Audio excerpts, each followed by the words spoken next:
Isang magandang araw po ng linggo, mga kabarangay.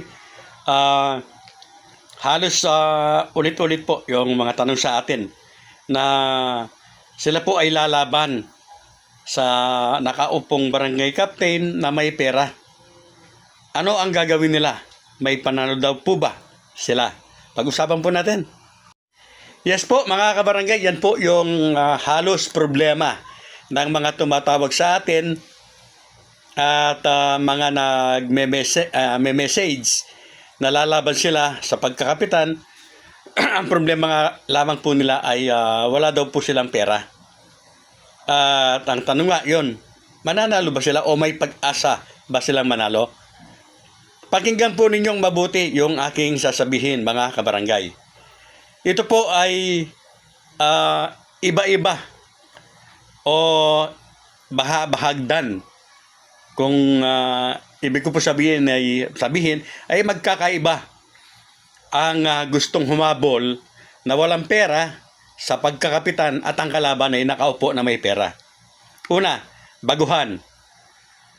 Kung baguhan ka na lalaban na kapitan at wala kang pera, may pag-asa ka bang manalo? Meron po. Kung ikaw, three-termer na kagawad, lalabang ka sa pagkakapitan, wala kang pera, may panalo ka ba? Meron po. Kung ikaw ay talagang walang pera at gusto mong talunin ang barangay captain na nakaupo na may pera, nasa iyo. Yes po. Nasa iyong sarili kung sino ka. Yan po ang pag-uusapan natin. Uunahin ko na po yung pong bagong lalaban na kapitan na walang pera. Ito reflected na rin ito sa isang kagawad na three-termer, ano po, pero may magkaibang sasabihin ako dyan. Unahin natin yung hindi pa po siya nakaupo. Or ibig ko po sabihin, hindi po siya kagawad. Pangkaraniwan mo lamang siyang isang taga-barangay na mag-aambisyon na lalaban sa pagkakapitan kahit wala siyang pera. Sir, ganito po ang gawin mo. Unang-una, yan nga po, sino po ba kayo? Ano po ba kayo sa inyong barangay? May alam po ba kayo na maaaring magawang solusyon ng problema ng barangay? Marami po ba kayong programa na nakahanda para kayo po ang piliin ng tao kahit wala kayong pera? Kung meron po kayong ganyang attitude, sir, ay may chance po kayo. At ito po ang pinaka-the best na inyong gagawin. Gamitin ninyo ang pera ng inyong kalaban. Pamili ninyo ng boto yung pera niya. Paano? Ipunin po ninyo yung mga sympathize nyo o sympathizer. Yung mga kakampi po ninyo o yung boboto po sa inyo na sigurado na hindi po alam ng kalaban ninyong kapitan na nasa inyo sumusuporta. Kapag namimigay na po ng pera si kapitan, ay paunahin po ninyong papuntahin ang inyong mga tao. Bakit po? Kasi ganito lamang po, napakasimple. Halimbawa po, meron kayong 200 katao na sympathizer. Pinapunta nyo sa namimigay ng pera na kalaban po ninyong kapitan. Nakatulong na kayo, may pera na yung mga tao mo. Dahil hindi mo mabigyan, dahil wala ka, ikaw pa rin ang iboboto nila. Nabawasan pa po ng 200 na puwersa yung kapitan na yan. Dahil kung pagbabawalan po ninyo ang inyong mga supporters na pumunta kay kapitan para kumuha ng pera, yung 200 na iyon po ay magiging pabigat at laban pa sa inyo dahil magagamit niya yan sa ibang tao. Nakuha po ninyo ang ibig ko sabihin. So yan po ay kung sino kayo. Kung ano ang klase ng mga botante po sa inyo. Meron po kasi mga botante na mga wise voters po na kukunin ng pera at iboboto pa rin kung sino po yung karapat-dapat. Ang masakalp lang kung hindi po magiging o magmamaterialize yan. Talagang mahirap po nakalaban yung nakaupo na at may pera pa. Kung ikaw naman po ay isang kagawad, 3-term kagawad ka, hahabol ka, lalaban mo ang kapitan mo dati na kasama mo, yun nga, nakaupo siya at may pera, ikaw ay wala. Ano ba ang maipanlalaban mo sa kanya? Kagaya ng sinabi ko doon sa isang hindi naman nakaupo, hahabol na kapitan, yung mga followers mo din, talagang papuntahan mo. Yes, mas maganda pa nga, nauuna silang mabibigyan ng pera para mabawasan yung pera ni kapitan at hindi naman magiging reflect o magre-reflect into motion.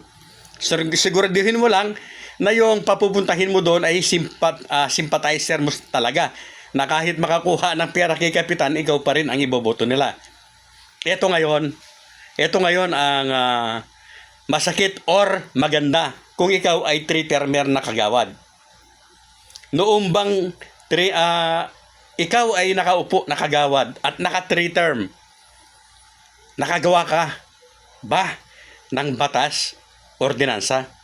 Sulit ba yung ilang taon mo na pagkakaupo bilang isang kagawad?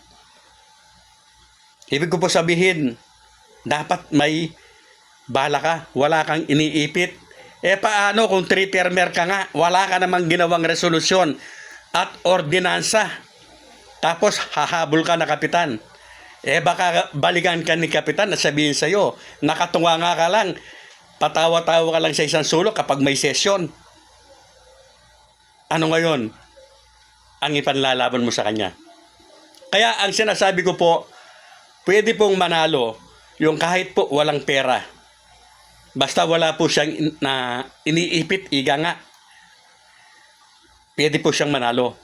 Uulitin ko po, kung ikaw ay kagawad na maraming batas na ginagawa, ordinansa, nakatulong sa iyong mga kabarangay, at lalong-lalo na kung meron kang batas o ordinansa na talagang sumikat sa buong barangay, talagang pinapakinabangan ng iyong mga kabarangay, abay malaking advantage mo na yan.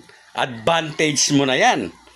Ang disadvantage mo, 3-term kagawad, kung sakasakali na wala kang ang ginawa. Natapos mo nga yung termino mo na 3-term, pero kulelat or kulang yung mga nagawa mo bilang isang kagawad. Medyo mahirapan ka, kaibigan. At muli po, palagi ko pong sinasabi, depende po sa mga botante. Depende po sa lugar kung gagana ang pera o hindi. May mga lugar nga po na kapag maganda ang programa at alam ng mga tao na talagang makakatulong sa kanila ang kung ikaw ay mananalo, kahit wala ka pong pera, talagang magsisikap yan para manalo ka, para iboto ka. Nakakalungkot nga lang po, talagang pera-pera na ngayon. Noon po kasi, yung mismo na mga botante ang nag-aambag-ambagan para sa isang kandidato para manalo siya. Wala po yung bigayan. At ang estratehiya noon ay nililigawan lamang po yung mga malalaking pamilya. Yes po, kasi wala namang pera-pera noon na hindi po kagaya ngayon. Real talks, based on facts, pera pa rin po ang pinaka mahirap na kalaban ng isang magaling, tapat na gustong manungkulan.